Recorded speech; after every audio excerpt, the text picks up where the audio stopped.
Tanbih. Ibu bikin kitab gitu. Harus ngomong wah ini. Orang ada kitab ibu betul.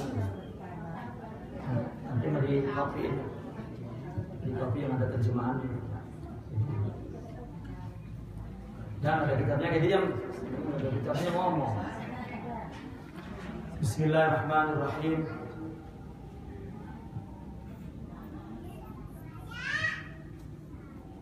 Ada juga jualan tuh. Ada ustaz jualan, kalau yang mau silakan. Kalau yang gratis nunggu tahun depan. Itu jualan gitu. Iya terjemahannya. Berapa itu?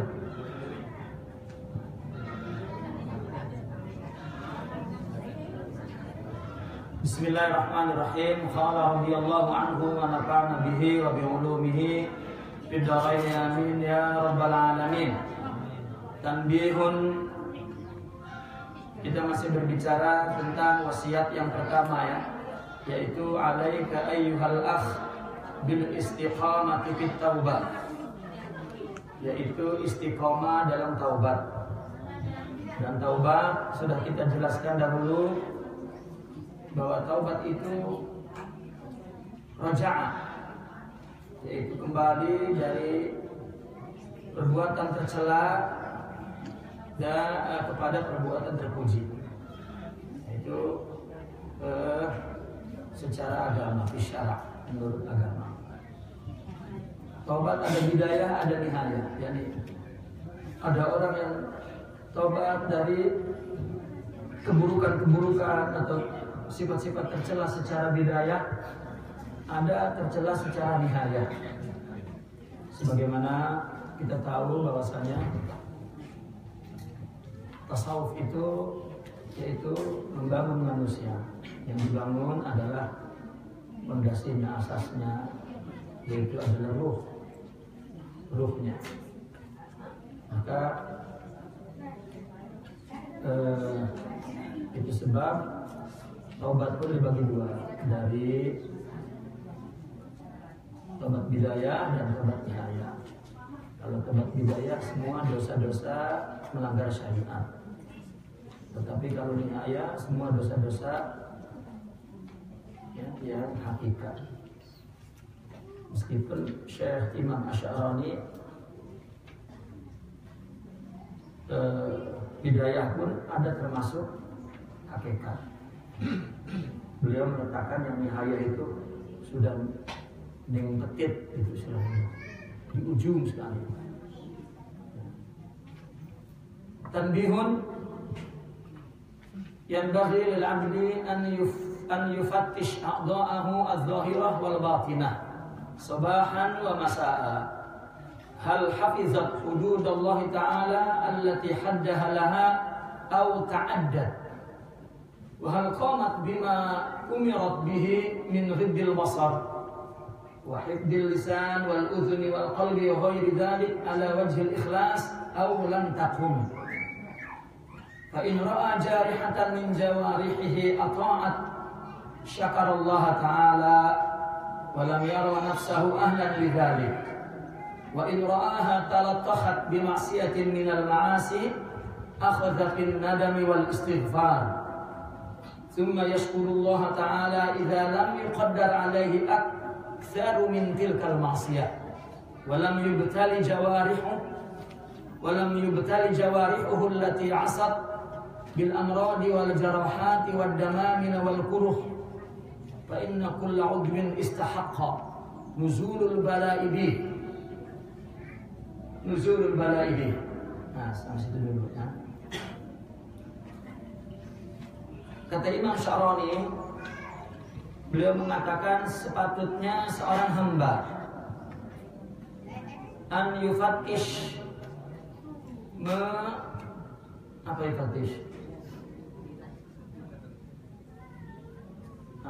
mencari, memeriksa. Kalau di Mekah ada polisi taktis namanya, itu ngecek paspor, ngecek yang yang nggak punya visa haji, nah itu nggak boleh masuk Mekah, ditaftish. Hendaklah seorang hamba itu memeriksa anggota tubuhnya, baik zahir, ya, anggota tubuh zahir dan anggota tubuh batin, pagi dan sore. Ya, karena pergantian hari, ya, pergantian malaikat, pergantian catatan. Karena Rasulullah SAW itu istighfar, ya, di pagi, ya, setiap hari, pagi dan sore. Orang-orang aulia mereka telah mempraktekkan baca istighfar pagi dan sore agar dosa siang diampunkan, kemudian dosa malam diampunkan. Tapi istighfarnya betul-betul minta ampun, ya, bukan baca istighfar. Maka setiap pagi dan sore hendaklah seorang hamba itu memeriksa anggota tubuhnya yang zahir dan yang batin pagi dan petang. Apakah anggota tubuhnya itu menjaga hudud Allah? Ya, hudud Allah yang telah dibatasi.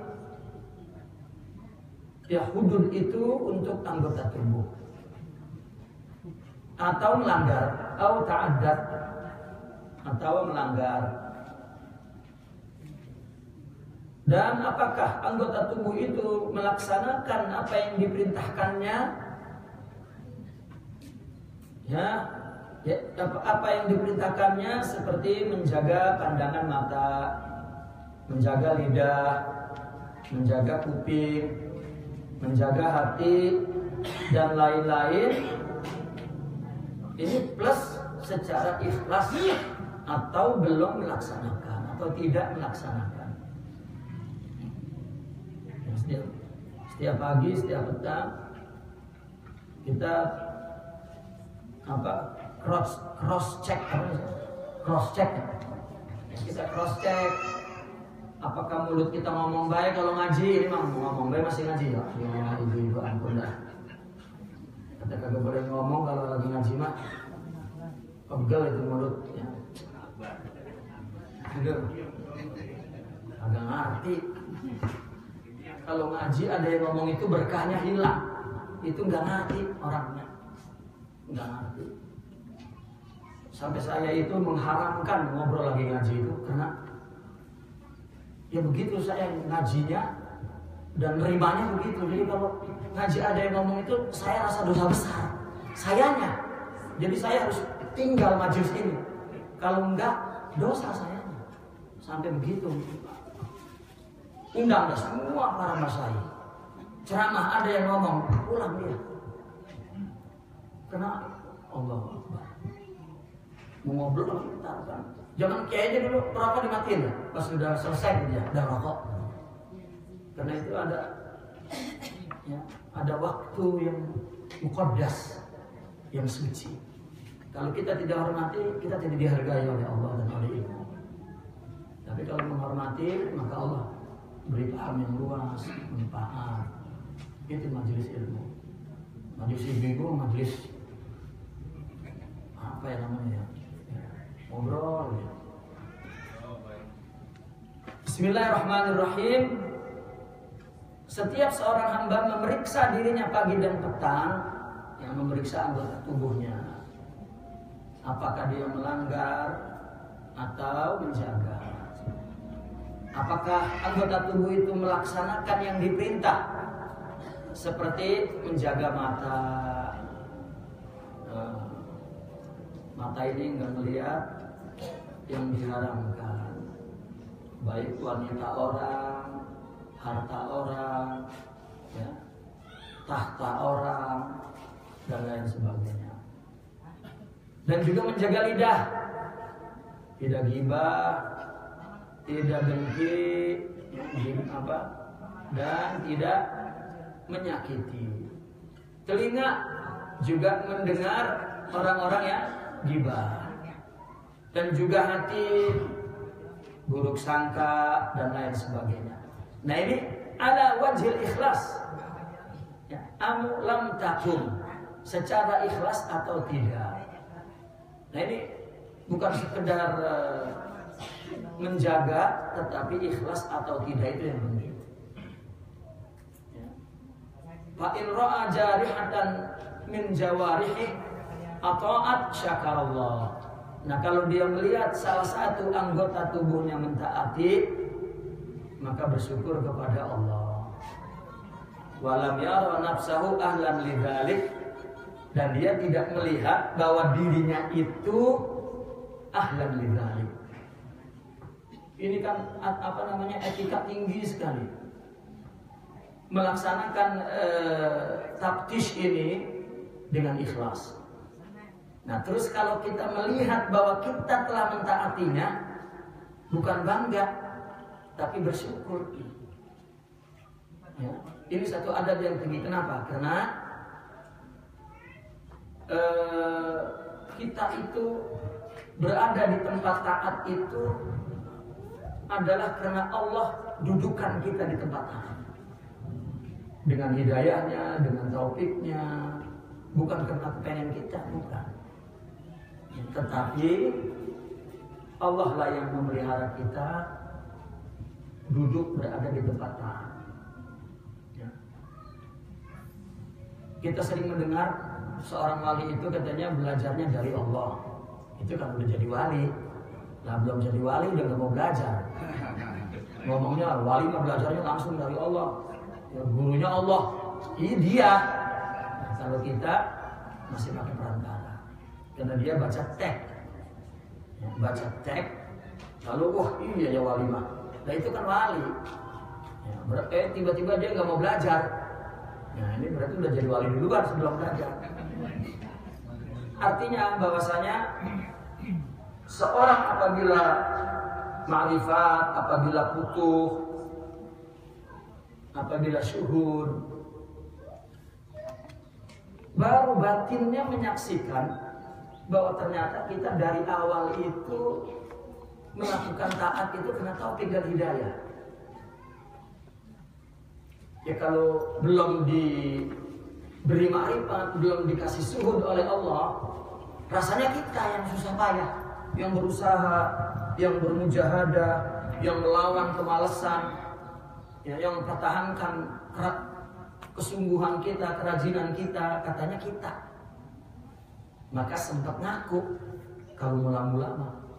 Nah begitu udah mereka menjadi orang-orang soleh, menjadi aulia Allah, syuhud, baru batinnya menyaksikan ternyata dari awal juga Allah yang melakukan, bukan kita.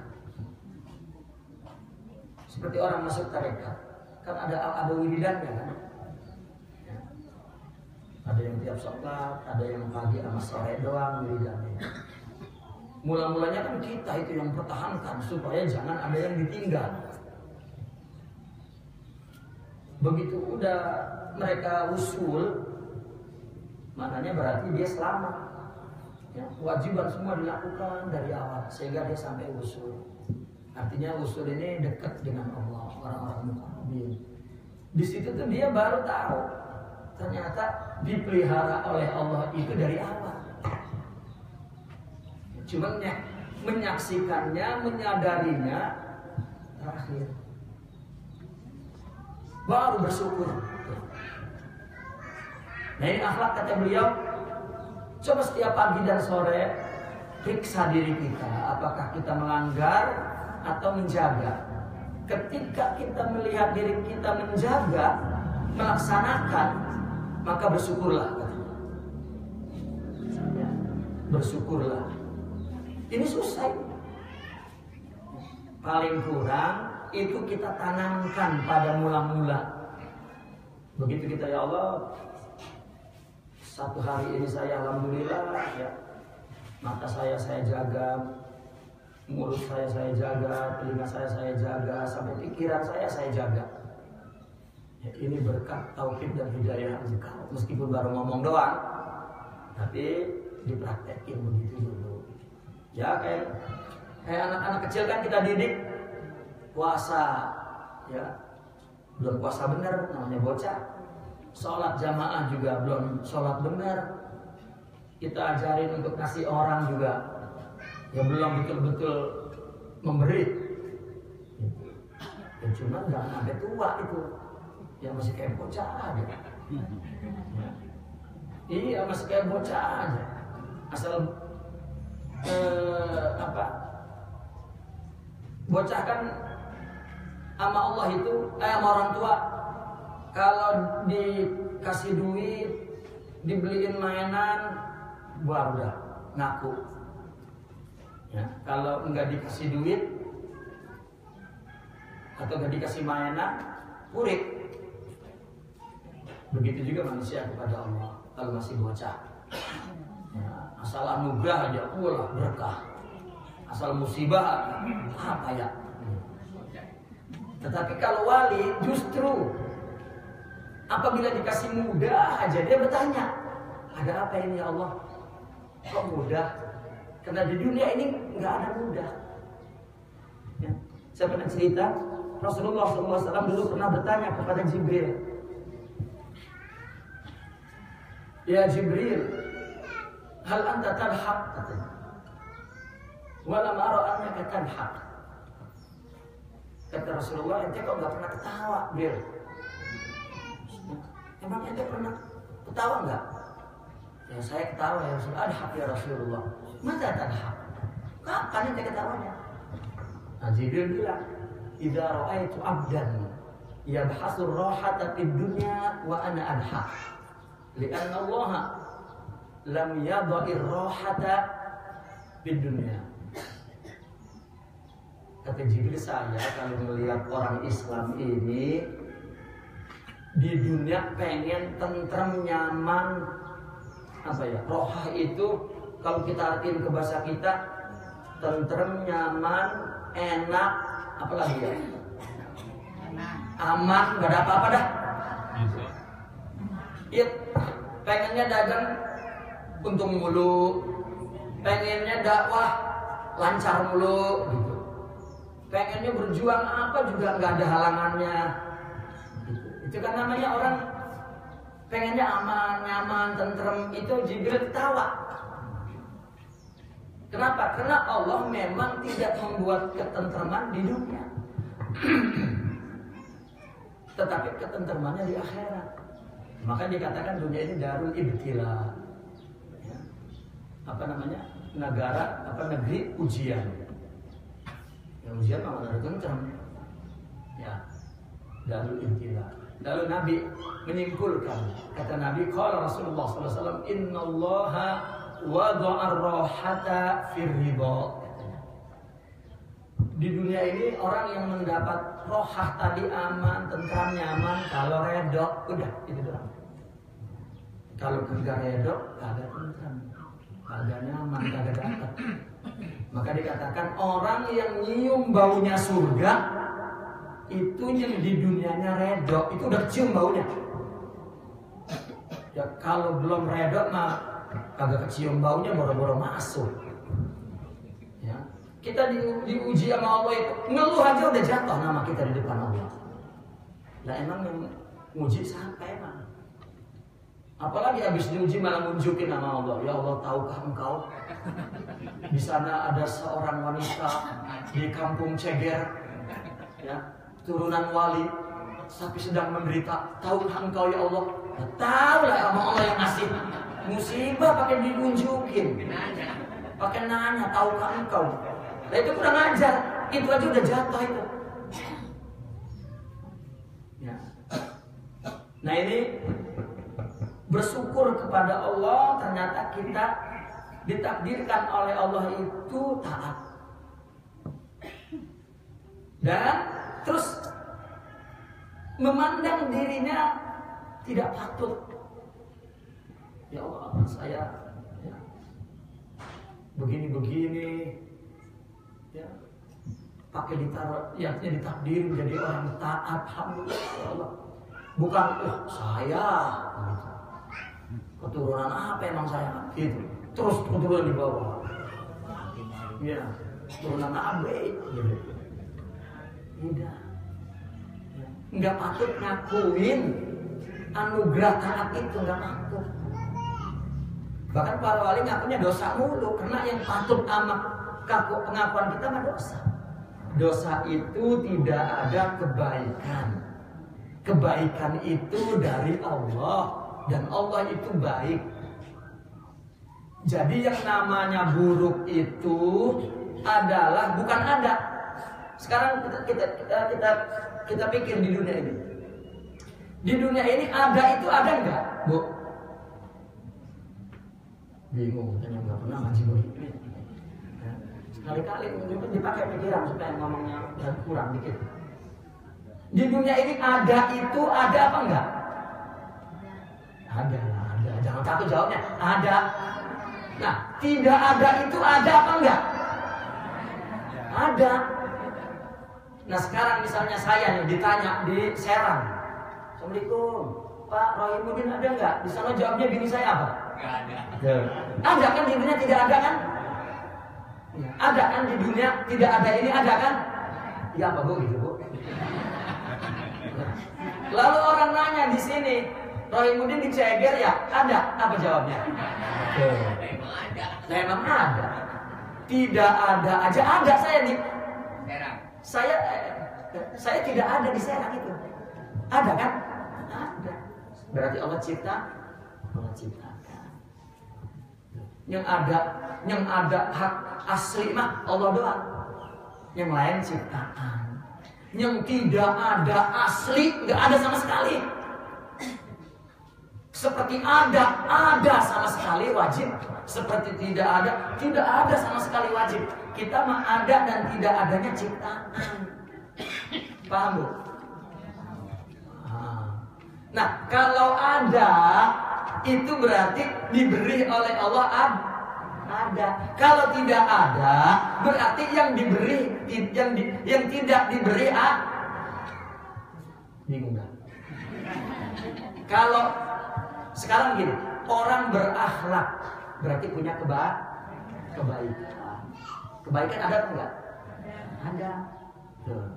Kebaikan milik Allah, tapi Allah bagi ke kita. Kebaikan itu ada. Nah, kalau buruk berarti tidak ada apa buruk? Tidak ada berarti tidak Allah beri kebaikan. Karena Allah tuh cuma punya baik. Seperti Allah cuma punya ada. Yang tidak ada itu tidak ada. Maka buruk itu tidak ada Nah, kita kenapa buruk baik? Belum diberi Maka apabila diberi kebaikan itu punya Allah, jangan diakui. Begitu dia melaksanakan taat, ya Allah terima kasih lah kita dibagi. Jangan diakuin saya bukan. Itu pemberi. Kalau mau ngaku mah kita buruk itu ngaku. Saya memang buruk, tapi jangan ngambul. Ini mau gini kalau marah emang saya mah buruk bang. Lah itu mah buruk banget itu mah.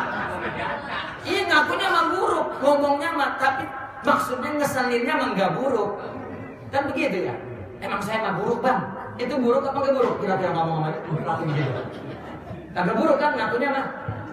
Mulutnya doang ngaku buruk. Itu orang wadon. Kalau laki emang ngaku, emang ngambuk. Biar ada laki. Nah makanya kenapa kok akhlak para wali itu begitu dikasih kebaikan, ya Allah terima kasih ya Allah.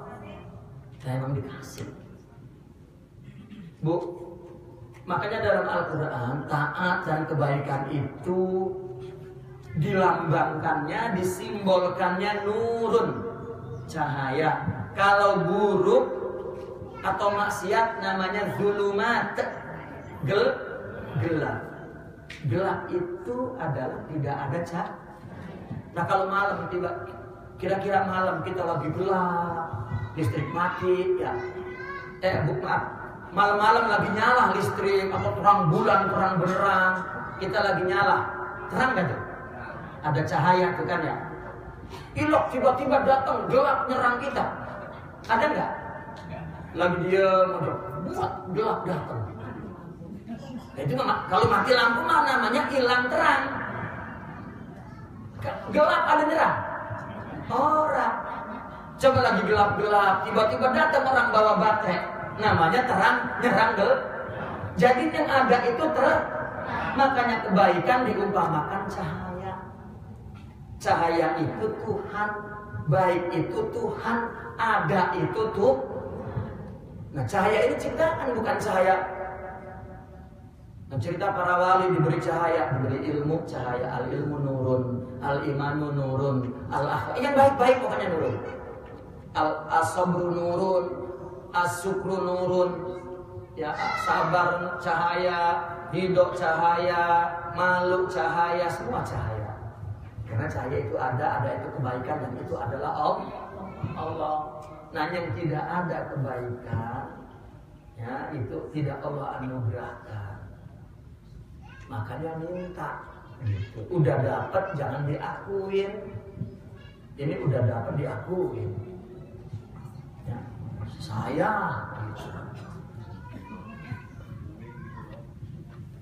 Paham ya? Paham Bu? Nah, itu namanya ikhlas. Menjalankannya dengan ikhlas adalah menjalankan kebaikan tanpa mengakui dari dia. Maka dia berbuatnya karena Allah. Ya Allah, Allah kasih ya kebaikan oleh Allah agar kita bisa beribadah karena Allah. Kalau enggak Allah kasih, kita enggak bisa ibadah.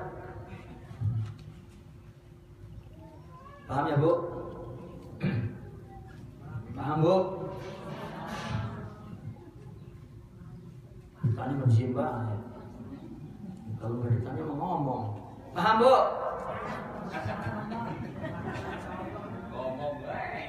Wa in ra'aha, kalau dia melihat anggota tubuhnya, kalau tahat itu belumuran, ya tubuhnya belumuran.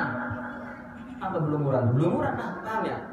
Belumuran bimaksiatin minal ma'asi, belumuran maksiat, dosa. Walam yubtala jawarihuhu allati asad bil amrad wal jarahat wad damamir wal kuruh. Tetapi anggota tubuhnya tidak ditimpa musibah yang maksiat itu dengan sakit. Orang maksiat tapi badannya sehat, enggak kena sakit, enggak kena kurat, enggak kena bisul, enggak kena apa kuruh itu, luka. Sehat. Tuh. Ini kok lewat saya. Oh, kelewat ya. Makanya bingung situ-situ. Maaf. Fa in ra'aha talatakhat bi maksiatin minal ma'asi. Nah, kalau dia melihat belumuran anggota tubuhnya dengan maksiat, akhadha bin nadami wal istighfar, maka ia segera menyesali dan istighfar. Begitu berbuat dosa, ya Allah. Dengerin Bu, orang maksiat itu Bu, ada yang tobatnya setelah maksiat, dan setelah maksiat juga ini ada yang 10 tahun baru tobat, ada yang 5 tahun baru tobat, ada yang katakan setahun baru tobat, ada yang sebulan baru tobat, ada yang seminggu, ya, ada yang sehari, ada yang habis maksiat terus tobat. Itu tergantung cahaya imannya. Ada yang lagi maksiat Bu, tobat. Ya, karena maksiat itu, dosa itu, kalau para wali yang mandang, kalau para wali, ya, itu lagi membalance kalau kata kita. Apa balance Bu?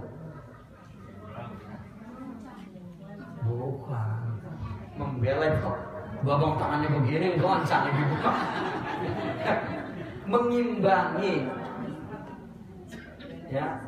Itu orang taat kagak mengaku dari Allah, ya. Gua kasih maksiat karena gua kasih musibah, Coba orang yang tadinya nggak pernah, ya Allah, begitu dikasih musibah dah. Bini anteng aja begitu suaminya nikah lagi, baru, ya Allah. Bener nggak? Tadinya mah nggak pernah ya Allah.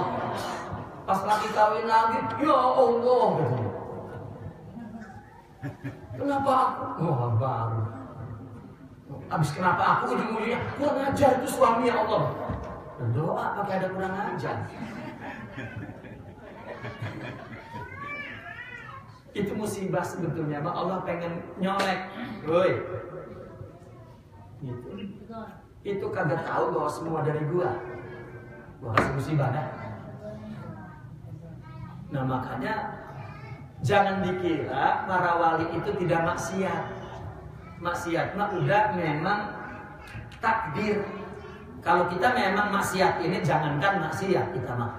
Taat aja emang lupa sama Allah. Ya. Taat aja lupa. Dikasih maksiat itu supaya dia ngerasa bahwa taat itu dari Allah. Nah kalau para wali maksiat itu menaikin derajatnya. Bahwa taat yang sebelum maksiat, yang setelah maksiat lebih tinggi daripada sebelum maksiat. Maka jangan memandang rendah melihat orang maksiat itu. Karena Allah ciptakan mesti ada hikmahnya. Makanya mereka menyebut maksiat itu hikmah. Dosa itu Allah ciptakan hikmah. Sumber dosa dari iblis. Iblis apa yang bikin, Bu? Layo. Nafsu siapa yang bikin? Nah, mesti ada hikmah. Yang penting cepat kembali kepada Allah, itu yang penting. Dan kita sudah cerita di pengajian duluan, yang namanya tobat, dosa apapun diampun. Yang namanya tobat, berapapun dosanya diampun. Tobat itu. Nah maka maksiat itu untuk Allah beri taubat. Orang itu kurang dekat, ya, maka disuruh kembali. Sekarang begini, kita dengar kisah-kisah para qutbul aulia. Mereka ngomongnya begini, saya itu kalau lupa Allah sedetik aja rasanya saya kafir. Kalau lupa, kita mah kalau belum maksiat yang besar itu juga nggak terasa apa-apa. Ya, dia mah lupa doang, bukan maksiat. Maka itu yang dikatakan kalau para wali ibadahnya ma'rifat, ibadahnya zikir. Gitu. Karena masalah dosa itu masalah wajib secara hakiki. Manusia mesti berbuat salah, tetapi hikmahnya apa? Itu bagi orang yang tingkatan dekatnya sama Allah beda nilai dosanya. Cuma terkadang orang yang tidak ngerti sama baik yang lain. Ya. Nah ini yang perlu dipahami. Itu sebabnya coba di sini dikatakan orang maksiat tapi fisiknya sehat, padahal fa inna kulla udwin istahaqqa nuzulul bala. Setiap anggota itu patut diturunkan musibah, itu patut. Ya. Fa'lam dzalik ya akhi. Ketahuilah itu walzamit taubata. Ini betul enggak saya? Betul ya? Saya oh iya betul. Ya. Walzamit taubata, dan senantiasa bertobat. Wabghid dunya taba'an lillahi ta'ala, dan bencilah dunia. Bencinya ngikutin Allah. Nanti dulu tentang benci dunia. Kita masih tentang maksiat. Tadi itu mana? Apabila kita melihat diri kita ternyata berlumuran dosa, segera menyesali dan bertobat. Udah diampun oleh Allah. Ya. Kemudian bersyukur kepada Allah apa? Idza lam yuqaddar alai aktsar min, bersyukur ya Allah. Ya, saya tidak ditakdirkan maksiat yang besar. Ya. Saya melakukan maksiat kecil, itu bersyukur ya Allah. Bukan cuma segitu kayak santri umumnya. Asal habis ngeliatin cewek, kata santri mah ntar dia istighfar hilang. Oh ya. Mestinya bersyukur. Diuji sama Allah dosa cuma ngeliat doang. Coba kalau megang, cuma megang doang, bukan begitu. Jadi berpikirnya jangan begini, kata Imam Al-Haddad. Janganlah kamu melihat mentang-mentang Allah mengampunkan dosa, jangan berpikirnya nggak apa-apalah berbuat dosa, kapan ntar tobat. Sama juga kita pakai baju putih ya, kita punya mesin cuci full otomatis, sabunnya juga sabun attack gitu. Attack apa gitu ya. Lalu baju putih ini kita mikir ketika ada kotoran, gua kotorin aja ntar nih gua cuci. Itu cara berpikir yang sama. Jika orang berpikirnya sebelum berbuat dosa, perhatikan baik-baik. Ini hikmah dari para sufi, para aulia. Ya, keluar dari mulut mereka.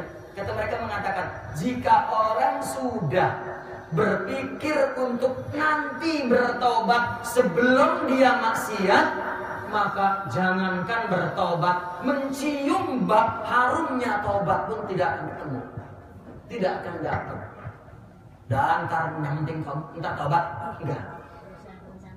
Ya, tobat yang direncanakan. Ya. Tobat yang ntar aja. Kalau habis maksiat tobat kan Allah Maha Pengasih. Bukan begitu. Setelah kita menerangkan bahwa Allah mengampunkan, ya, bukan begitu cara berpikirnya. Bahkan berdasarkan pemahaman mereka para aulia dan pengalaman mereka, itu justru lam yasum raihatat taubah.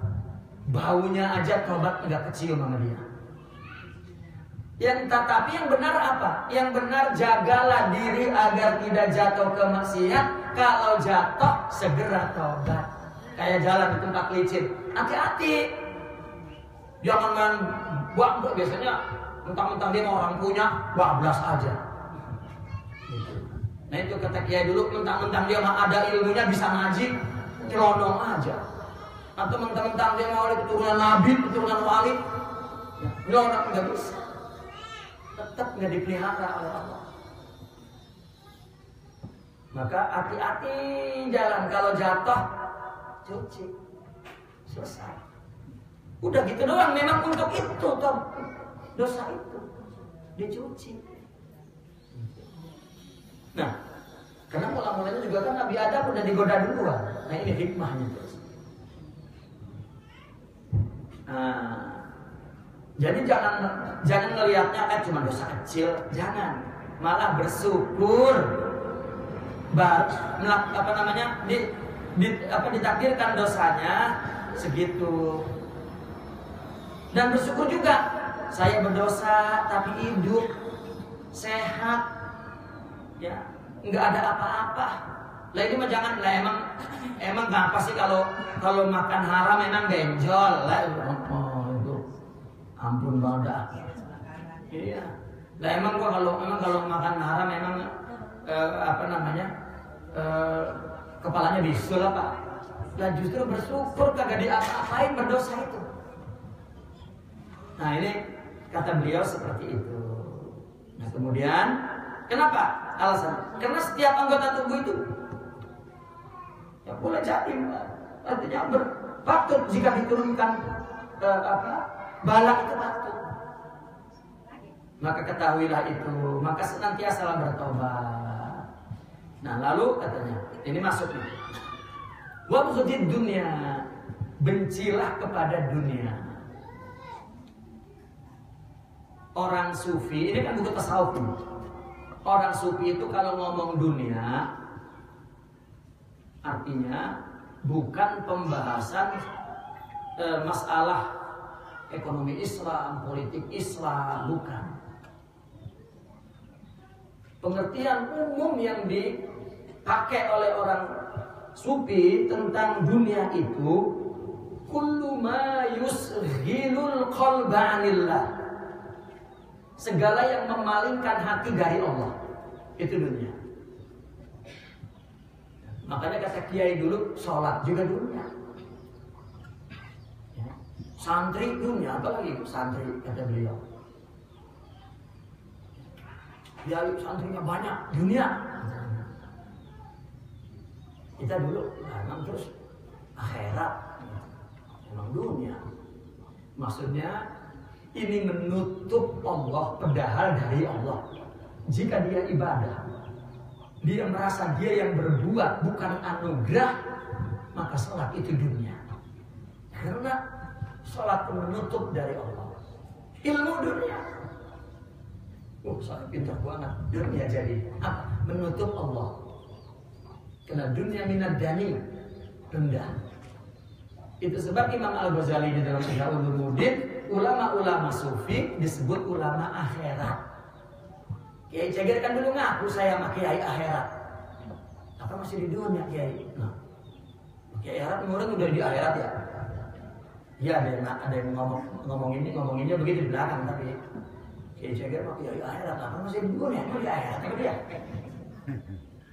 Maksudnya ya, hidup ini penuh akhlak, semua dari Allah.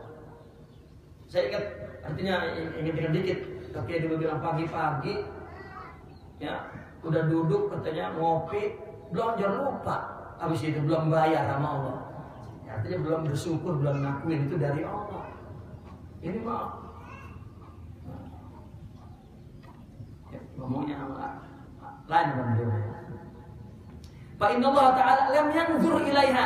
Kenapa suruh benci dunia? Karena ngikutin Allah, katanya taba'an lillah. Ngikutin Allah. Karena Allah tidak melihat dunia. Lam yanzur ilaiha munzu khalqiha. Sejak dunia itu diciptakan, Allah tidak pernah melihat. Ini maksudnya tidak pernah melihat, tidak pernah memandang ada harganya. Ya. Bukan bagaimana gak melihat, kan Allah yudabir, mengatur di aras, mengatur lah kan, berarti memperhatikan. Maksudnya tidak memandang berharga. Sejak diciptakan dunia ini, Allah tidak pandang berharga.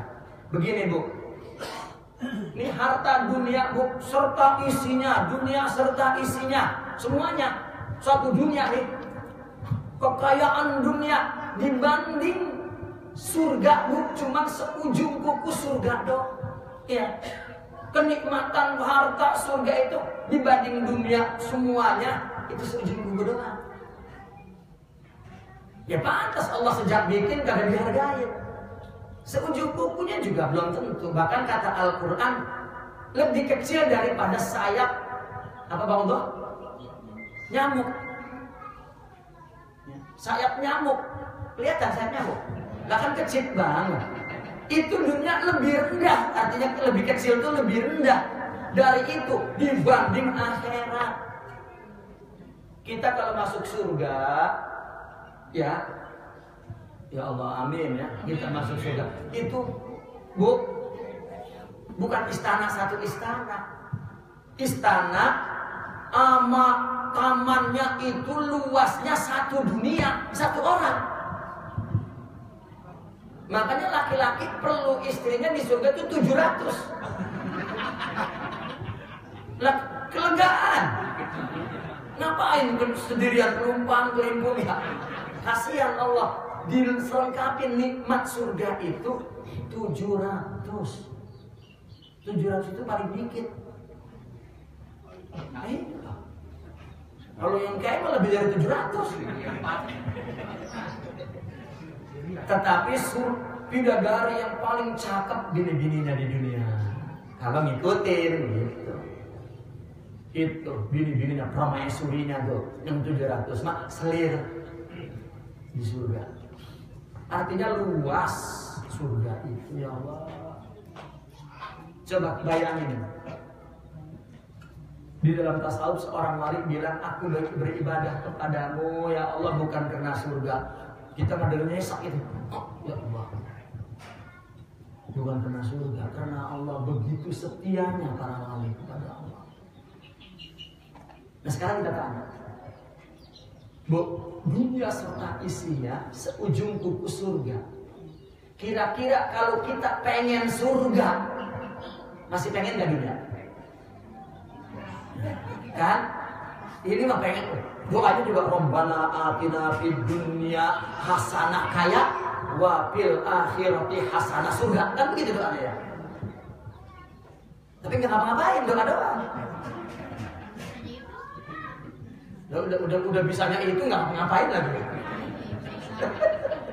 Artinya bohong orang pengen surga itu bohong. Ya. Saya nggak dengar dulu ya kiai itu dulu ngomong bohong. Terus bapak itu dia bilang bohong. Iya, misalnya nih ada orang di Bakauheni, tahu Bakauheni? Lampung sana. Kata orang kaya di Bakauheni, wahai ya, orang yang ada di Banten, siapa yang berenang ke Bakauheni, saya kasih hadiah 1 juta triliun. Loh, banyak banget. Kira-kira banyak nih yang berenang ke Bakauheni. 1 juta triliun dibanding surga. Kalau orang memang ibadah pengen surga, Allah, lupa makan, lupa minum. Kalau emang pengen surga beneran, ya Allah. Makanya kiai kita di sini dulu nggak ngomong tentang nggak pengen surga. Itu mah omongan dia pangkatnya. Kalau ngomong sama kita surga, itu juga kan kagak. Kita mah ibadah, pengen dikasih lagi di dunia. Kan saya udah sholat, ya Allah, kok begini baik. Ngasih sama orang aja pengennya, saya udah ngasih. Lah, kok saya deh? Tuhan bagaimana sih dia? Ya Allah, udah ngitung. Coba, ini doa Syekh Abdul Qadir Al-Jilani, Qutbul Aqtab. Ya kita membuat contoh doang, kita mah hayal, nyeritain beliau hayal, tapi coba deh. Kata beliau begini, ya Rabbi, jika ibadahku semuanya, amal solehku semuanya, kebaikanku semuanya diterima oleh Engkau ya Rabbi, dan Engkau akan balas, saya mohon balasannya diberikan kepada orang-orang yang maksiat. Dia pengen balasannya. Dia minta agar Allah balasan ibadah-ibadah beliau yang diterima suruh kasih kepada orang maksiat agar diampuni. Karena para wali itu sayang kepada kita. Dia ibadah juga, doanya kepada Allah, maafin dia ya Allah, tukar sama pahala saya. Ya Allah. Itu ke orang arti kita. Ya. Dia apa ditinggal mati sama kiai kagak hati juga orang kita. Udah banyak Allah tukar gitu ya, sama pahala dia. Seperti hadarat itu juga salah satu.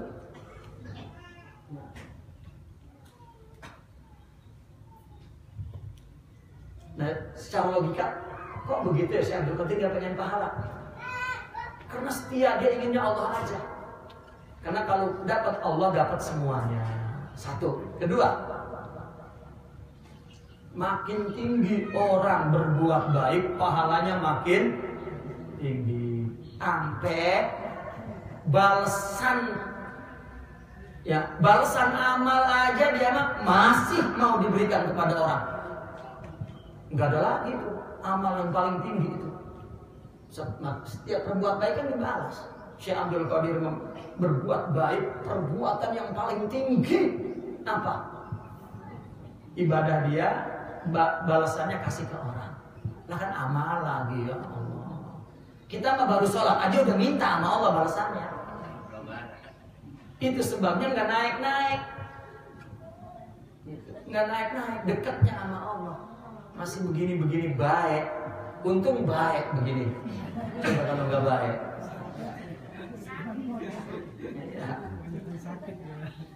Nah ini maksudnya Allah itu tidak melihat sejak diciptakannya lisyiddati bughdiha laha, karena sangat tidak suka. Nggak ada harganya masa suka.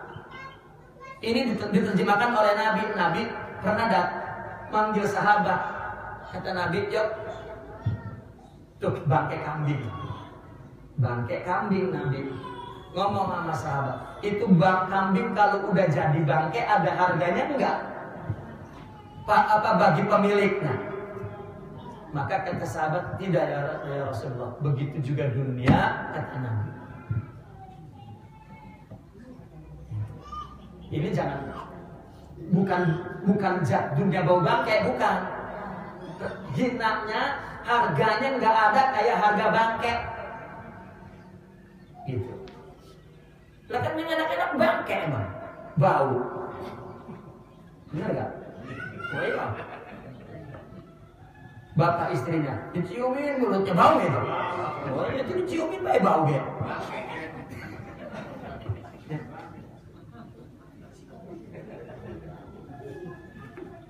Main bangkai kawin lah dikasih bangkai tapi. Artinya hina dibanding rahmat Allah yang begitu besar. Maka jangan sampai ciptaan Allah di dunia ini nutupin Allah meskipun agama. Tuh. Meskipun agama. Mungkin kalau tahapan yang mereka, kalau tahapan para wali sampai ke situ, agama juga dunia. Paling enggak kita agama aja. Istilah Pak Kiai mah paling enggak pengajian aja. Istilahnya agama. Tapi beliau mengambil pengajian. Kiai pengajian, saya mah bukan kiai pengajian. Urusannya udah bukan amal, tetapi urusannya adalah menyaksikan Tuhan. Ingat Tuhan. Itu ibadah yang tertinggi. Karena kata mereka, Allah apabila tidak suka kepada orang, kepada hambanya untuk dijadiin kekasihnya, maka dia disibukin sama ibadahnya banyak. Coba. Jadi ahli ibadah, ahli juhud itu ya, artinya kopral masih istilahnya. Karena fokusnya adalah banyak ibadah bukan Allah. Ya, karena beliau ini ngomong ya, dari bawah sampai ke atas gitu. Tingkatannya. Baik. Fa'in wafil hadis di dalam hadis dikatakan hubbul mali was-sarafi yumbitanin nifaq fil qalbi kama yumbitul ma'ul baqal. Orang suka harta dan suka tahta itu menumbuhkan sifat munafik di hati seperti air numbuhin biji. Orang suka harta dan suka tahta itu cepat sama munafik. Subur itu sifat munafik. Coba orang pengen jadi lurah, ya paling rendah dah pangkatnya. Presiden waktu ketinggian. Bikin persaksian. Ini lulusan pondok pesantren, udah cuma 2 hari ditulis juga. Ya. Terus ulama dimpen-pen, ya. Kalau udah jadi mah kabur. Ya, itu kan entah bikin dia jadi berbuat bukan karena sifatnya memang ada perbuatan baik itu, bukan karena Allah dah. Bukan. Begitu juga untuk harta. Cepat menumbuhkan. Nah kita ini apabila di agama mendengar terus kalau kita nggak boleh cinta dunia, nggak boleh, semakannya sama apa? Begini Bu, rezeki itu udah selesai Allah bagi. Udah selesai udah. Berapanya, sebabnya apa kita dapat, ya. Lalu siapa yang dapat, sama kapannya, itu udah selesai. Jadi kalau emang ternyata yang dapat orang, maka 4 itu udah ada di situ. Berapanya, siapanya, waktunya, ternyata siapanya orang, ya udah. Dan itu udah selesai kan. Dari kecil juga kita kan dengar apabila masih dalam perut aja udah ditulis rezekinya. Maka kata dalam hadis qudsi Allah berfirman, wahai hambaku, jangan kau pikirkan rezekimu esok, Karena aku tidak akan menanyakan amalmu besok. Yang besok kan belum ditanya. Yang udah ditanya itu yang udah. Yang belum maka gak ditanya. Begitu juga rezeki besok Allah yang kasih. Nah sekarang begini, berarti kita nggak boleh usaha. Salah lagi berpikir.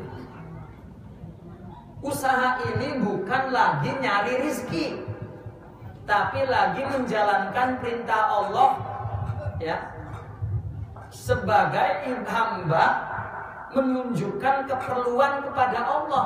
Adapun kapannya, berapanya, apa sebabnya udah selesai. Maka apabila kita udah berusaha nggak dapet, kudunya senyum.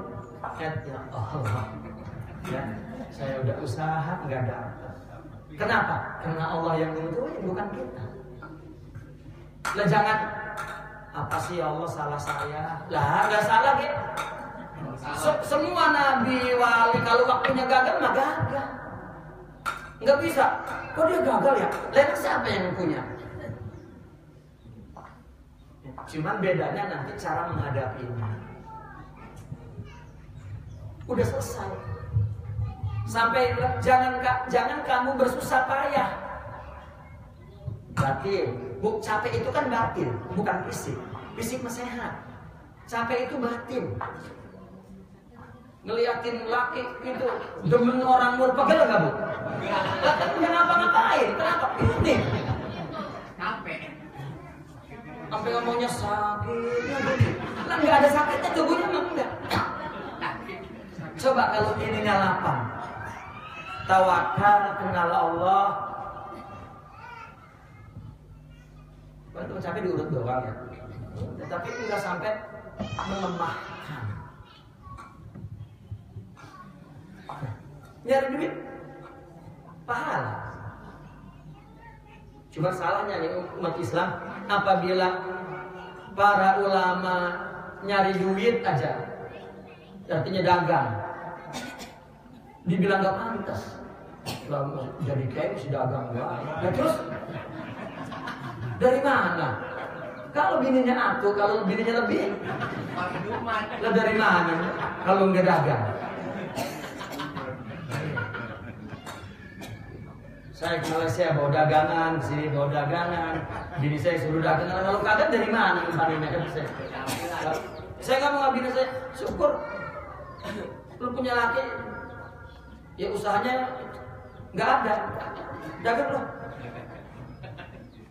Udah nggak makan dewek. Kalau ada gua kasih, kalau kagak kudu ada. Lah terus gimana kalau nggak usaha? Karena apa yang dari orang untuk orang itu apa namanya adabnya begitu bagi seorang dai kepada Allah. Nah, usaha itu kewajiban. Sekarang gini, yang ngasih nafkah itu, yang ngasih rezeki lah, yang ngasih rezeki itu siapa? Kata Allah, rizkimu itu bisama wa ma tu'adun. Udah selesai dijanjiin sama Allah, udah tulisannya di langit. Allah. Tetapi kalau Allah mau ngasih itu istilahnya ada mazharnya, ada jelmaannya. Apa? Bapak jelmaannya. Rezeki siapa tuh? Rezeki anak. Bapak anak datang ya, Pak minta duit Pak. Lah enak banget. Katanya rezeki dari Allah, minta sama Allah kan gitu. Tapi Allah tajalikan sifat Razzaq kepada bapak. Allah bikin bapak itu mikir, ya Allah, ya, kalau usaha gak ada, minjem kan? Ya kan ya, minjem nih Tom. Anak maka gak tahu kita boleh minjem. Tetap dari Allah itu juga minjem. Ada aja ntar gantinya itu. Jangan kata dia omong, saya mah berkah. Ada baik semua orang karena Allah yang nanganin. Wah iya lagi kegeeran baik. Lah semua kita tanya enggak? Begitu enggak? Setiap orang itu ngaku siapa kalau pengen mudah baik. Sebetulnya enggak boleh ngomong begitu. Apa? Lah memang Allah yang, ya Allah, ada jelmaannya Allah kalau ngasih. Itu sebab nyari duit mah itu ibadah. Itu juga pakai hati-hati. Semua kita merasakan. Kita apa yang kita pengen kadang-kadang ada ya. Iya nggak Pak? Iya. Ya tergantung kembalinya ke Allah, imannya kuat, baru merasa semua dari Allah. Padahal mah anggus-anggusan. Nah, ini makanya hati. Kalau hatinya nggak ada begitu mah pegel aja. Saya nggak punya duit mulu, saya 2 tahun dulu makan mulu, nggak ada syukurnya. Ya mungkin dari minjem, mungkin dari ini, mungkin dari itu. Ada tiba-tiba ada aja orang ngasih. Saya di airport lagi berdiri, lagi nunggu teman. Ada orang pakai kremat, pakai robak-robek, celananya ngeliatin. Saya merasa, kremat ngeliatin, saya ngapain ya? Udah nyamperin tiba-tiba di depan. Assalamualaikum. Kaget saya pernah. Berdirinya di depan banget. Waalaikumsalam. Saya ngeliat dari atas sampai bawah. Preman. Dia pakaiannya tambelan apa gitu. Lalu dia ngomong, saya dari tadi Pak Ustadz saya perhatiin muka Pak Ustadz adem. Romannya kagak punya problem ya. Jadi gitu. Kata saya, kata siapa? Kalau problem mah banyakan saya. Ayo. Enak aja. Tuh kan. Ada ngomong saya mah katanya tuh. Coba. Dikirain kagak ada problem. Saya ngeliat enak banget katanya muka Pak Ustadz. Saya pengen nyamperin, pengen nyapa doang. Kata saya, Pak, semua orang punya problem. Kalau kita bandingin kebanyakan saya kali problemnya, kata saya gitu. Udah, tapi ujung-ujungnya jelek. Bini saya malah lagi sakit, kontrakan belum bayar, bla ini saya baru dipecat. Waduh, kesel. Tapi mikirnya saya berarti Allah mau ngasih duit ini sama saya. Nah, ini siapa yang nyuruh nyamperin ke saya? Nah, berarti waduh, gua dapat rezeki dari sini. Gitu. Tapi pegang kantong nggak punya saya. Lain saya kalau pulang pergi ke airport emang di kantong ada duit? Kagak. Saya pernah di airport pengen ngopi, masuk aja ke warung kopi. Kirain teh kopi cuma 50.000. Yang 50.000 kan punya 50.000 mah nggak tahu 150.000. Ada gitu kopi di dalam airport. Begitu udah lagi ngopi minum, nungguin. Kata saya ambil, dia ngasih, saya lirik, bisa. Lalu ujung-ujungnya, saya nggak sama Kang Jenang, tuh Kang Jenangnya ada. Kang Jenang masukin duit ke rekeningnya 300 gitu. Nanti takut nanti ada kue ini belum. Lah iya, itu kan ini kan rezeki, gara-gara saya makan, ada rezeki. Dari Kang Jenang habis 200, sisa 100 ya. Lah rezeki itu. Kalau nggak makan ini mah masih 50 duitnya saya. Ngopi ongkong, roti ongkong, nambah duit. Lah rezeki.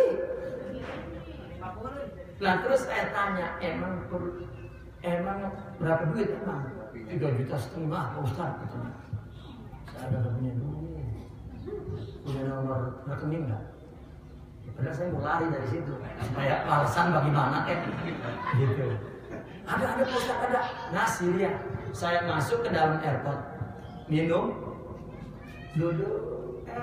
Ada junior saya, ya dulu di Mesir. Itu dia junior saya, tapi dia bisnismen sukses. Gitu. Begitu datang, Assalamualaikum. Sini, pada sini. Terus, saya dipindahin makannya ke apa namanya? VIP, ke Long. Itu, pindahin ke sana. Jadi mau apa sih? Saya perhatiin, bocah orangnya duitnya banyak. Saya ngomong, mau bantu orang nggak? Mau pahala nggak? Boleh? Rekening. isi 3,5 juta. Ada orang perlu siap dikirim sama dia. Dia nanya nomor rekening saya terus. Rekening sini berapa? Enggak, udah itu belum. Udah. Orang itu kan ngasih nomor telepon, saya SMS. Dia sudah masuk ke dia semua. Telepon manis yang ngegelung. Nah itu orang kali mikir, lah orang dikasih 3,5 juta, nah saya aja pengen ngasih, diam saya, lah ada isinya rekening saya terus. Gara-gara, makanya jangan takut sama ngasih. Tapi jangan begitu mikirnya, mau ngasih anda salah lagi aja tuh. Sampai dijadiin metode ngasih untuk dapat, itu pikiran anak kecil. Iya, pikiran bocah. Dia baca ayat, bukan praktek mengenal Allah. Kudunya sama Allah itu memandang bahwa rezeki itu sudah di. Karena kalau misalnya kita udah ngasih, udah berbuat kagak dapat, bagaimana ceritanya? Bisa nyalain ayat. Tidak bisa. Ayat bukan itu doang, ada lagi ayat yang lain. Tanda kekuasaan Allah. Nah itu yang kalau kata kiai dulu mah kena kiainya pengajian, jadi kiai yang jadi masih bocah ibadahnya istilahnya. Paham ya Bu? Artinya selesai rezeki kita, kerja mah ibadah. Sayyidina Ali pernah bilang begini, Sayyidina Ali itu kalau kerja cari duit dari pagi sampai sore. Apabila gagal, nggak dapat, dia sedihnya sekali, gembiranya 9 kali.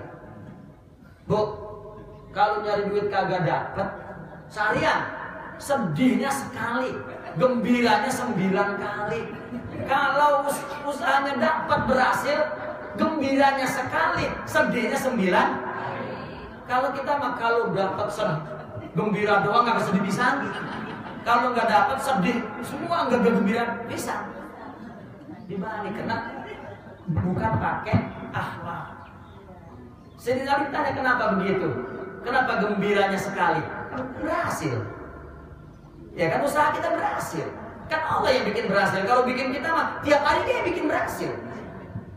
Kan Allah bikin berhasil gembira. Sedihnya? Untuk apa ini dinafkahin, kemana, nanti bagaimana, nanti. Nah.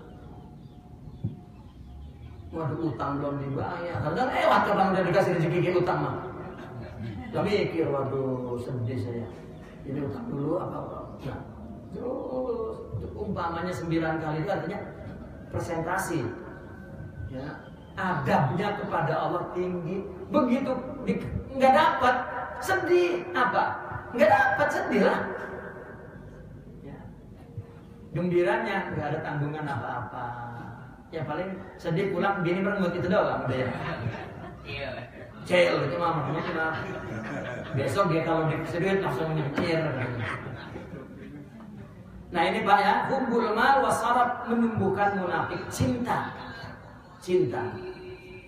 Seperti waqad kana Abu Abdullah Sufyan Tsauri rahimahullahu taala yaqul law anna abdan abadallaha taala bi jami'il ma'murati illa annahu yuhibbud dunya illa nudiya alaihi yaumal qiyamati ala ru'usil jami' ala inna hadza fulan ibn fulan qad ahabba ma abghadal haqq ta'ala fayakadu lahmu wajhihi yasqut. Kata Sidna Sufyan Ats-Tsauri, jika ada seorang hamba yang beribadah kepada Allah dengan semua perintah Allah dilaksanakan, tetapi di dalam hatinya dia cinta dunia. Cinta lain Bu, kalau cinta dunia itu lain. Yang nggak boleh itu cinta itu hanya Allah aja. Nah, melainkan nanti di hari kiamat dia dipanggil di depan banyak orang, dipermalukan maksudnya. Kata Allah, hei Allah, ketahuilah, si Fulan bin Fulan ini mencintai sesuatu yang dibenci Allah. Sampai-sampai saking malunya, Bu, ini tuh daging pipinya jatuh. Rontok kan, kita kalau malu gak punya muka kan? rontok. Kayak mau jatuh saking malunya, karena itu dikatakannya oleh di depan banyak orang. Hubbud dunya. Ada cerita begini, ada seorang adik abang, sama-sama ulama, ya. Yang satu sufi, yang satu tidak, tapi ulama. Yang satu di Baghdad, abangnya, adiknya di Syria, Syam. Nah, orang kampung dari abangnya mau jalan-jalan ke Syria. Maka dia ingat bahwa kiainya punya adik di Syria, juga ulama. Maka dia bilang, "Guru, saya mau ke Syria, ada urusan." Pas banget saya ngelewatin kampung adiknya kiai di sana di Syria. Saya pengen silaturahmi, ziarah, mampir, kali ada pesan apa? Kata abangnya, ya pesanin kepada adik saya, ya, jangan sibuk dengan dunia saja, karena dia kaya, rumahnya mewah, mobilnya megah, kaya. Ya Pak Kiai, pergi. Sampai di sana ceritanya dia mulai hajatnya mampir. Gitu, saya dari kampungan loh. Ya saya yang muridnya, ya abang sampai anak ada salam. Bagaimana kabar abang saya? Bagus, ada salam katanya. Ini. Begitu disampaikan terus dia sedih, ya. Terima kasih. Udah ngobrol. Pas mau pamit, barangkali Kiai mau pesan buat saudaranya di sana. Apa pesannya? Pesan saya buang dunia di hati. Padahal abangnya miskin. Yang miskin naruh dunia di hati, yang kaya naruh dunia di tangan. Itu bukan tergantung harta. Cinta itu kagak punya kayak cinta. Ingat, nggak mau pasrah. Lah kalau orang kaya mikir dunia sah, ada bendanya yang dipikirin. Lah orang miskin mikirin apa yang dipikirin?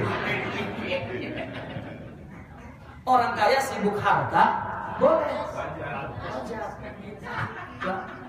Takut dirampok, takut bilang kita kagak ada yang dirampok. Kagak pernah rumah saya kagak pernah dikunci. Masuk dah ambil kalau ada. Bawa semua. Harta benda saya bawa di tas tuh. Laptop, handphone, udah harta benda. Yang lain orang ada. TV butut ambil loh. Nah, ini mah dibawa-bawa ya kan. Ya. Artinya cinta itu berkaitan dengan kecenderungan rohani. Kalau orang usaha nyari duit dari pagi sampai pagi ibadah, bukan lagi nentuin rezeki, ya, lagi merupakan permohonan kepada Allah, ya, karena Allah memberikan tanggung jawab kepada kita dan Allah yang mengasih rezeki, maka kita mesti melakukan ibadahnya. Allah ngasih ilmu, lakukan nyari ilmunya. Allah mau ngasih rezeki, lakukan ngasih rezekinya. Allah mau ngasih akhlak, lakukan mujahadahnya. Allah semua di dunia ini begitu. Nanti kalau udah di akhirat baru. Kalau udah di akhirat baru. Pengen apa dia langsung. Atau jadi ulama akhirat. Kalau jadi ulama akhirat, tetap hitungannya sama dunia sama. Dia pengen besok dapatnya atau lusa, tetapi dia ngomong ketika sudah Allah ngasih. Jadi kelihatannya dia mah kalau pengen langsung ada. Karena dia mah gak kepengen, tapi kemudian Allah mau ngasih, dibikin oleh Allah ngomong. Yang enak mah makan durian, datang durian. Kita udah ngomong berapa kali datangnya kapan tahu. Karena gak ada kepengen, dia mah gak ada pengennya. Ya, kenapa para wali dulu bisa nunjukin kayak Nabi kan? Begitu orang dikejar yang mau bunuh Nabi, kata Nabi, kamu dikejar emang dibayar berapa? Dibayar sekian. Nabi suruh lihat padang pasir sama gunung-gunung berubah jadi emas. Mujizat. Banyak cerita para wali kan? Tuh, pohon, batu jadi emas. Kenapa bisa hormat begitu? Dianya kagak doyan emas. Lah kalau doyan kan dia dulu yang ngambil.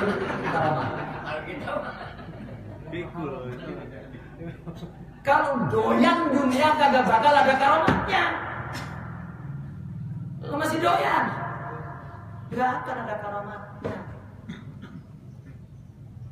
Maka pengennya hari ini bapak, kalau mereka nggak kepengen tiba-tiba ada ilham, jangan sama kawin lagi ini.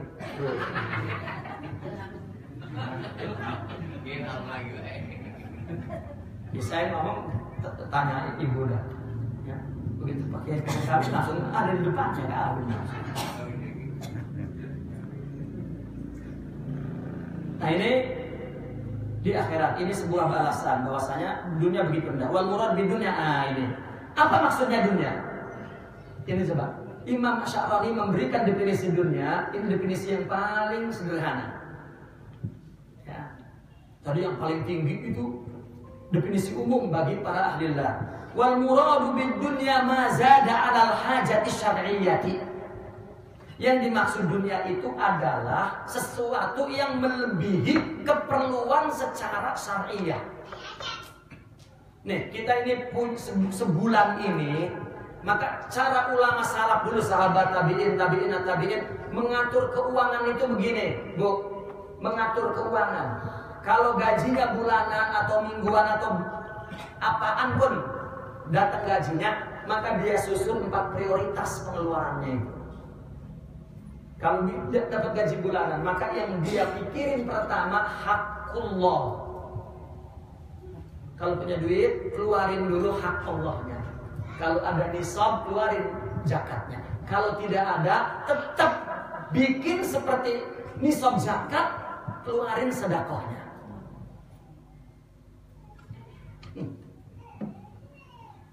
Nah, habis itu anak sekolah ini berapa perlunya? Sekian, keluarin lagi. Yang ketiga, baru makan. Makan per bulan berapa perlunya? Nah, jangan gajinya cuma 1 juta, pengen makannya tiap hari kambing ayam. Kalau makan sama kambing sama ayam bisa. Itu di-manage dengan baik, cocok. Kalau ada lebihnya, ini kan syar'i ini. Ada lebihnya, simpen, niatin kalau ada orang perlu, ini siap rezeki dari Allah. Atau kita perlu, anak kita sakit, itu prioritasnya. Kita mah enggak, begitu dapat duit makan dulu, bahkan disimpan dulu semua.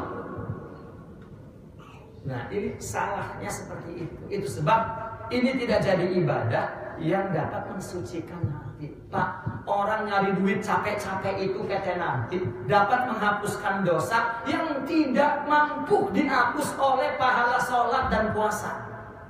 Tapi ingat, capek nyari duitnya ini ibadah. Kalau enggak ibadah makin diberatin. Kata Allah, wahai hambaku, rezekimu itu aku tanggung, jangan letih-letih. Ibadahmu aku perintah, jangan main-main. Rezeki itu tidak akan cepat meskipun engkau inginkan cepat, dan tidak akan karena engkau rajin, nggak akan cepat. Kita rajinin, nggak akan cepat datangnya, atau kita malesin, nggak akan mundur.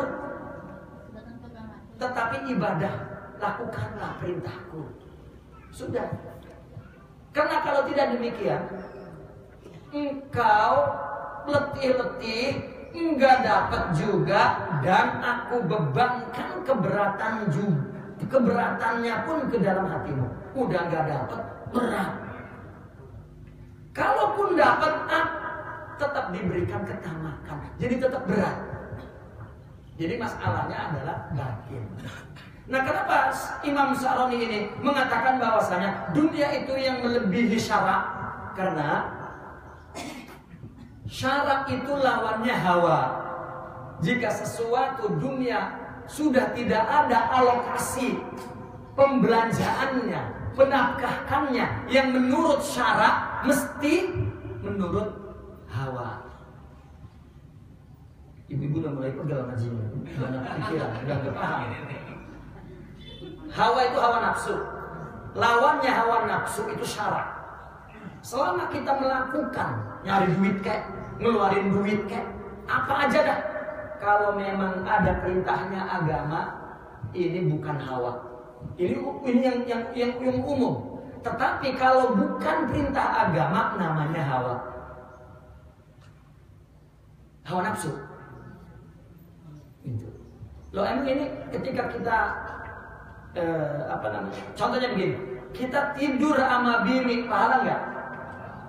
Tidur sama bini orang dosa nggak? Lah kapan sama-sama nikmat? Ini hawa, ini syarak. Itu lawannya. Padahal semuanya juga pakai hawa, tetapi alokasi penilaiannya ini ada pahalanya, syarak. Apapun kalau untuk syarak, ya akhiratnya ada. Kalau tidak, jadi tidak ada akhiratnya, itu dunia. Jadi duit kalau tidak ada lagi yang kita bagi, ya, maka mesti kita simpan untuk keperluan orang kapan-kapan atau keperluan yang mendadak. Bukan disimpan. Boleh disimpan banyak, tapi untuk keperluan orang. Boleh disimpan untuk masa depan anak, boleh. Tapi tetap ada bagian untuk umum. Baik. Wa kana Abu Hasan Ali bin Ibn al-Muzayyan rahimahullah taala yaqul law zakaitum rajulan hatta ja'altumuhu siddiqan la yabul haqqu ta'ala bihi wa huwa yusakinu dunya biqalbihi faqila lahu fa idza sakana li ajli ikhwanihi wa iyalihi wa ghairihim min al-malazim liyunfiqaha alaihim faqala da'awna min hadhihi az-zalaqat. Coba ini beliau ini barusan habis memberikan asas yang sederhana, tapi kemudian ini contoh yang tinggi. Coba lihat apa kata beliau ini. Perhatikan baik-baik. Ini naik tinggi nih. Apa namanya? Standarnya. Kata beliau Abul Hasan Ali ibn al-Muzayyan berkata begini, kalau engkau puji-puji seseorang, puji-puji, dia soleh, dia wali, dia turunan 7 turunan wali. Karena kalau belakang udah menjadi keturunan. Ini mah 7 turunan wali, semua pintar ngaji, ilmunya banyak, ibadahnya lu. Ini kita puji terus hatta ja'altumuhu siddiqan, sehingga engkau sanjung-sanjung dijadiin wali. Wah, wali dia mah la ya'bul haqqu ta'ala bihi, Allah tidak nganggap apa-apa sama sekali, sedangkan dia itu menempatkan dunia di hatinya. Doyan dunia, tetap enggak jadi wali meskipun ibadahnya penuh. Ya. Maka Syekh Abdul Qadir Al-Jilani menetapkan syarat untuk jadi mursyid itu 3. Pertama at-tawadu', kedua as-sakha, ketiga salamatus sadr. Apa? Pertama rendah diri, kedua dermawan, ketiga lapang dada, nggak ada apa-apa di dadanya, nggak ada dengki, nggak ada benci, nggak ada ghibah. Udah. Bukan karena ya kalau masalah wali kaya tergantung keturunannya. Kalau keturunannya kaya, kalau keturunannya miskin ya miskin. Syekh Abdul Qadir keturunan miskin kan kisahnya ya. Mondok aja dapat dikasih duit cuman habis buat jalan doang. Kesonoin makan bekas orang. Syekh Abdul Qadir Al-Jilani begitu kelar ngaji dia gak mau kawin. Kenapa? Dari mana kawinnya? Orang gak punya apa-apa, belum sempat keluar dari pondoknya, katakan gurunya udah nyuruh duduk di kursi dia, ngegantiin dia. Gurunya masih ada. Syekh Abdul Qadir itu disuruh jangan gantiin gurunya masih hidup. Akhirnya dia mikir, ngomong dalam kitabnya, beliau ngomong, saya dulu sama sekali juga pengen kawin karena takut perempuan itu mengeruhkan, artinya mengganggu kerjaan saya. Umur 40 tahun kawin Syekh Abdul Qadir Al-Jilani. 4 istrinya Syekh Abdul Qadir Al-Jilani, semuanya kaya, pintar nyari duit dan membiayai dakwah. Syekh Abdul Qadir Al-Jilani Saya mau 8 juga kalau yang begitu mau saya. Mau saya nyari. Pantas saya Abdul Qadir 4 sekaligus dapat yang begitu. Boleh ya? Hah? Ya kalau boleh ya. Kurang satu lagi. Belum dapat yang begitu kan? Ya. Artinya yang namanya istri itu lihat suaminya sibuknya di apa, dukung. Ya. Ya bukan, kalau suaminya pedagang dukung, dagang, suaminya ustaz dukung. Gitu. Kawin melur. Sujon. Iya. Maka dikatakan, bagaimana kalau dia nempatin dunia di hatinya, tapi untuk saudaranya, untuk anak-anaknya dan orang-orang lain yang merupakan kewajiban untuk dinafkahkannya kepada mereka. Bagaimana kalau begitu? Tapi ini masalahnya cinta dunia. Yang dihilangin cinta dunianya. Ya, naruh dunia di sini, bukan di sini. Bagaimana alasan dia cinta dunia ini? Karena ada anaknya, ada saudaranya banyak, ada orang-orang yang dinafkahkannya. Apa jawabannya? Da'una min hadhihi zalaqat. Apa zalakat itu? Zalakat itu sesuatu alasan yang tidak ada maknanya. Udah nggak usah beralasan ngomong, buang. Da'una min hadhihi zalaqat. Rezeki itu sudah selesai. Ya, jangan diminta. Kalau minta itu, doa itu bukan minta, Bu. Perhatiin, doa itu bukan orang minta itu orang pelit. Datang orang kaya minta apa? Kenapa sampai diminta? Kenapa? Kalau enggak pelit, enggak sampai diminta kan? Allah pelit. Allah Karim, ya. Allah Rahim, Allah Jawad. Banyak sifat Allah yang Allah Fadl. Enggak pelit. Nah terus emang kita doa ngapain? Doa itu bukan minta. Dan kedua, doa itu bukan ngasih tahu kalau kita lagi perlu. Allah yang bikin kita perlu. Terus apa? Allah minta agar kamu kembali kepada saya dan merasa perlu kepada saya. Udah itu doang. Ya, kita ini perlu Allah untuk menahan musibahnya dan mensyukuri nikmatnya. Sudah. Menyabari musibahnya, mensyukuri nih. Sabar dan syukur itu dari Allah.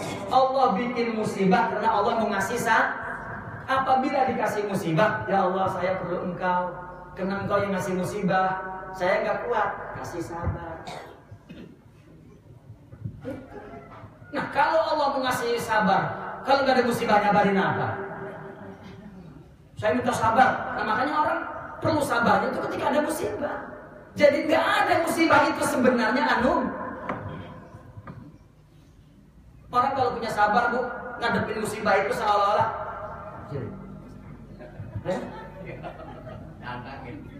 Nah karena yang namanya musibah itu bagi orang yang begini itu ujian. Apa? Mau naik tingkat. Anak-anak kita mau ujian, seneng kan kita ya? Anak-anak nangis, takut, tapi harus dilalui karena naik tingkat. Ini mau ngomongnya musibah itu jika orang kafir itu azab, kita ini ujian. Nah kita tanya sekarang, kalau Allah ngasih musibah, azab itu kan tersiksa, rasa sakit ya. Lah berarti kafir. Kudunya melihatnya ujian. Lainnya ngomong doang. Ngatain lagi orang kafir itu musibah kalau kita mau ujian. Artinya azab. Azab itu kan tersiksa. Ujian itu hikmah. Nah ini maksudnya ya. Ini kita habisin sedikit nih. Wallahi ma halaka man halak min ahli tariq illa min halawatil ghina fi nufusihim. Demi Allah, ya, hancurnya orang-orang ahli tarekat yang hancur itu, tidaklah orang-orang tarekat itu hancur, melainkan karena di dalam jiwa mereka ada rasa tidak perlu Allah. Pengen kaya dewek, cinta dunia bukan perlu Allah. Maka mereka para wali meskipun kaya nggak ada di sini. Mereka tetap fakir, perlu Allah. Udah punya duit, coba bagaimana nih? Pengen supaya bisa menjalankan menurut syariat, kan perlu Allah. Nah ini. Kemudian, wallahi allazi la ilaha illa huwa inni la a'rifu man yadkhulu alaihi aradud dunya fayuqsimuha ala huquqillahi ta'ala fayasiru dzalika ma'a bara'ati sahatihi hijaban qati'an anillah. Beliau berkata, Imam Syaroni, demi Allah yang tidak ada Tuhan kecuali Allah, aku tahu betul orang yang barang dunia masuk kepadanya, ke dalam hatinya, dan sebenarnya dia membagi-baginya kepada hak-hak Allah, maka demikian itu ya, menjadi baro'ah sahati, merupakan baro'ah itu pembebasan atau ya penyucian, pembebasan sahahnya hijab yang menghalanginya daripada Allah Subhanahu wa taala. Ya.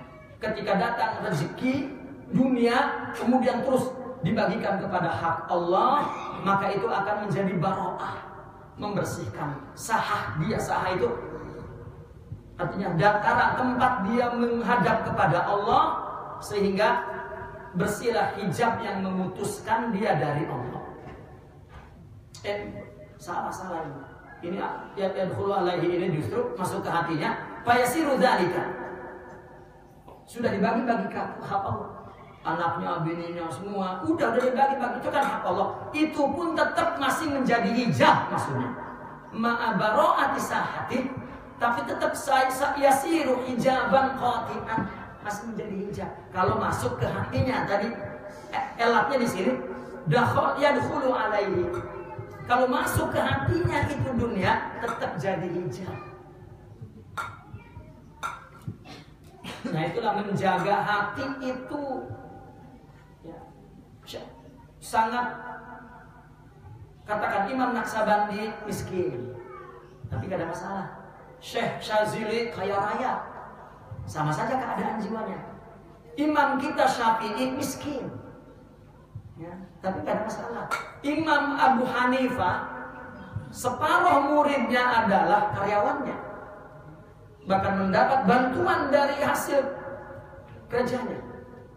Imam Ahmad bin Hambal kerjanya tukang ngelinting tali dan nguli panggul bangunan, nguli pasar bangunan, itu Imam Ahmad bin Hambal. Maka dikatakan al-Imam Zahid. Ya. Imam Ahmad jadi imam mazhab, kerjanya kulit panggul di mana? Di induk lah, katakan di pamor, kulit panggul. Malam dia jadi imam. Muridnya para mujtahidin, para sholihin. Imam Malik, Imam Allahumma sholli, Imam Abu Hanifah kaya raya, tapi keadaan mereka sama hatinya, nggak berubah. Imam Malik pernah rumahnya kan nggak pernah ada barang antik, barang bagus. Imam Syafi'i mondok 17 tahun di Imam Malik, dia nggak ngelihat ada barang bagus di rumahnya. Setelah 17 tahun kata Imam Malik, silahkan kamu dakwah pergi ke Yaman. Pulang dari Yaman, sebelum masuk ke rumah Imam Malik, maka beliau nunggu di masjid dulu. Lalu kemudian beliau mendengar murid-muridnya lagi membicarakan Imam Malik, ngomongin Imam Malik. Maka Imam Syafi'i dengerin, loh, kok ngomongin jelek? Ditanya ada apa dengan Imam Malik? Sekarang ini Imam Malik sudah berubah. Lihat pintunya nanti kamu kalau ke rumahnya, udah diganti cakep. Kalau kamu masuk ke rumahnya, kursi-kursi mewah berada di mana-mana. Sudah berubah. Dan sekarang pun menerima tetamu itu kebanyakannya orang besar. Orang kecil itu udah mulai kurang waktunya. Penasaran Imam Syafi'i datang ke Imam Malik. Nah, diketok pintunya, keluar jariyahnya. Begitu keluar berkata, mohon maaf Imam Malik tidak mau diganggu siapapun yang datang. Maka kata Imam Syafi'i apa? kasih tahu yang datang adalah Abdullah ibn Idris, Muhammad Abdullah ibn Idris. Ya, lalu nyamperin. Imam ada tetamu di luar. Imam Malik bilang kan Imam Malik kan galak. Kata Imam Malik, bukankah saya sudah katakan saya tidak mau terima tamu? Oh iya, nggak sempat dibilangin. Lalu jalan, mau keluar. Baru Imam Malik nanya, ya Jariyah, siapa sebenarnya yang datang? Muhammad Abdullah ibn Idris. Adapun dia, bukakan pintunya dan silakan masuk. Masuk Imam. Benar, mulai dari pintunya, bangkunya. Wah benar kata orang. Lalu masuk ke dalam, Imam Malik sedang sakit. Sebelum nanya sesuatu, Imam Malik nanya, ya Imam, di luar orang menceritakan engkau tentang adanya perubahan. Dan sekarang aku menyaksikan rumahmu ini berubah menjadi mewah. Ya. Maka apa sebetulnya yang terjadi pada dirimu ya Imam? Maka Imam Malik tersenyum, ya Syafi'i, apa yang terjadi di luar itu tidak aku ingini. Aku makan masih seperti yang engkau lihat dulu. Dan aku berpakaian seperti pakaian yang engkau lihat dulu. Baru Imam Syafi'i itu cium tangan, meluk, dan kemudian hiwar, ya, berdebat tentang waris. Di situ ada kisah.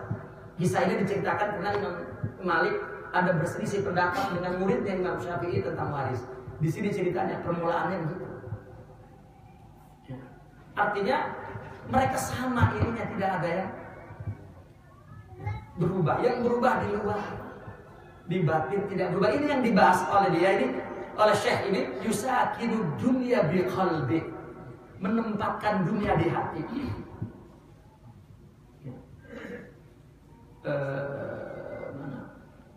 Wa kana sayyidi Abdul Hasan Syazili rahimahullahu taala yaqulu la yataraqqa muridun, maka tidak akan meningkat rohaninya seorang murid sama sekali, illa, melainkan in sahat, jika sahih benar, lahu baginya mahabbatul haqqi ta'ala, cinta Allah ta'ala, wala yuhibbuhul haqqu ta'ala hatta yubghidud dunya wa ahlaha. Ya. Dan tidaklah Allah membuat dia cinta atau Allah mencintai dia, melainkan dia membenci dunia dan ahli dunia, wa yazhadu fi na'imid darain, dan dia zuhud tentang nikmat dunia dan akhirat. Ini tinggi banget. Kata Imam Syazili begini, seorang murid dididik di dalam tarekah itu pertamanya menjauhkan hati dari dunia, menjauhkan dunia dari hati, itu pertamanya. Terkadang karena dia tidak mampu dari hati, maka dijauhkan dari bendanya, dijauhkan dari bendanya. Kan urutan dalam tarekat itu pertama khidmah, ahli khidmah. Kedua ibadah, disuruh banyak, ahli ibadah. Baru yang ketiga itu fakir, disuruh tidak memegang harta. Ketiga baru zuhud, dipegang hartanya di tangan tapi di hatinya sudah nggak ada. Kalau sudah beres baru ahli ikhlas. Nah, baru jadi mutasawwif dan baru jadi sufi. Sebetulnya itu latihan jiwanya. Nah, maka kata Imam Syazili, seorang murid mesti memenuhi cintanya ke cinta Allah di dalam hatinya. Kenapa? Orang yang cinta Allah itu adalah orang yang telah diberikan oleh Allah cinta. Nah, Allah memberikan cinta kepadanya kalau dia tidak cinta dunia. Bahkan lebih dari itu, dia tidak mau dunia dan tidak mau akhirat, maunya Allah. Ini sebetulnya, Bu, cara berpikir orang yang udah dewasa. Coba orang yang mafia besar, kalau masuk kampung, nggak mau dia berantem sama ecek-ecek, capek. Cari pimpinannya, ya, pegang pimpinannya, kelar semua. Nah, kalau yang tidak tingkat mafianya kelas kampung, berantem, naik kagak, jatuh mah iya. Nah, para wali itu megang Allahnya. Saya nggak mau surga, saya nggak mau dunia, mau engkau. Padahal kalau udah dapat Allah, dapat semua. Itu cara berpikir orang dewasa. Dan ini kita nggak jadi dewasa kalau belum jadi dia. Ini mah kita sedang cerita tentang dia agar kita tidak bangga apa yang kita miliki. Belum ada apa-apanya. Gitu. Belum ada apa-apanya. Kayak bini misalnya, demen sama laki. Duitnya apa orangnya, Bu? Duitnya. Dia Pak dulu saya tanya, Bu, sama laki itu demen duitnya apa orangnya? Orangnya mah jelek banget. Karena demen. Kalau demen orangnya, ngomongnya begini, biarin bang, gak ada duit dia. Yang penting abang sayang, abang ada di rumah. Tapi jangan 24 jam ada di rumah. Bosan gini ngeliatnya enak. Artinya tetap cinta. Buat apa kalau abang punya duit, punya istana, punya abangnya pergi baik? Buat apa? Kayak Mang Toib misalnya. Ini namanya cinta orangnya. Kalau cinta orangnya dapat semua. Kayak laki-laki kan nyari bini apa? Yang setia sama dia. Gua kasih lo semuanya. Begitu juga Allah. Kesetiaan itulah yang menjadi ciri khas para wali. Enggak nengok sama apapun. Ada orang cinta sama Rabi'atul Adawiyah. Sayyidah Rabi'ah itu kan cantiknya luar biasa. Jadi datang orang, ya Rabbah, aku cinta kepada kamu. Ya, apapun akan aku lakukan, yang penting aku dapat menikahimu. Kata Rabbah, aku sudah tua dan mukaku pucat, tapi engkau bercahaya dan cantik. Engkau benar-benar cinta kepadaku. Betul. Bagaimana kalau aku punya adik? Dia lebih baik dariku, lebih baik ibadahnya, lebih solehah, dan lebih muda, lebih cantik. Mau nggak? Gimana? Tuh, dia sudah datang di belakangmu. Nengok. Begitu nengok, kata Rabbah apa? Dusta kamu mencintai. Kalau cinta kepadaku, tidak akan menoleh kepada yang lain. Pergilah dariku. Jangan nengok kepada selain Allah. Bukan kepada yang lain ya. Selain kepada Allah jangan nengok. Nih, orang masuk tarekat kadang-kadang apabila wirid, lalu dia mikir, begitu wirid ada keratak-keratak di atas rumah, keratak-keratak. Ini petanda apa ya? Jangan dipikirin. Jangan ada tanda apa, saya lagi wirid tiba-tiba ada cahaya, tiba-tiba hati saya. Jangan diomong. Kalau ada apa-apa juga jangan bikin ada apa-apa. Itu ujian dari berpaling selain Allah. Ini bang, enggak saya itu dapat sesuatu, aku belum ngapa-ngapain, mau jadi baik. Enggak ada. Ujian wali itu yang paling berat bini. Kalau diomelin sama bini itu wali cirinya. Kalau sama bini aku, bukan wali itu bukan itu mah. Itu mah ya anak bininya itu mah, bukan anak walinya. Nah ini namanya juhud dunia dan akhirat gak mau. Ya, wa qala adam kullu muridin ahabba dunya qad haqqu ta'ala yukrihu ala hasbi mahabbatiha lahu kasratan wa qillatan. Maka dikatakan lagi oleh Imam As-Sazili, seorang murid mencintai dunia, maka Allah membencinya menurut cintanya kepada dunia banyak dan sedikitnya. Fayajibu ala muridin an yarmiya dunya min yadihi wa min qalbihi awwala dukhulihi fi tariqat. Permulaannya begitu. Wajib bagi seorang murid ya membuang dunia dari tangannya dan dari hatinya pada permulaan tarekat. Nanti apabila sudah kuat hatinya, baru pegang dunia, baru kuat. Kadang-kadang kita nganggap sama, itu wali katanya pakai megang harta, lah dia udah nggak ngaruh. Nah itulah orang yang nggak ngerti, ya itu dulu mau, ya itu nggak punya apa-apa, sekarang punya apa? Sekarang dia diizinkan oleh Allah, ya dulu nggak diizinkan. Nah ini pandangannya tidak tidak melalui akhlak batin. Ya, baiklah bapak-bapak ya, dan ibu-ibu sekalian, sampai di situ. Selanjutnya nanti ini malah ilmu saja, itu dunia, itu pembahasannya. Kenapa diceger itu? Kiainya kalau ngomong kiai setan, kiai tai, ini kitabnya. Nanti kita baca bulan depan insyaallah. Nakifuna walhamdulillah. Al-Fatihah.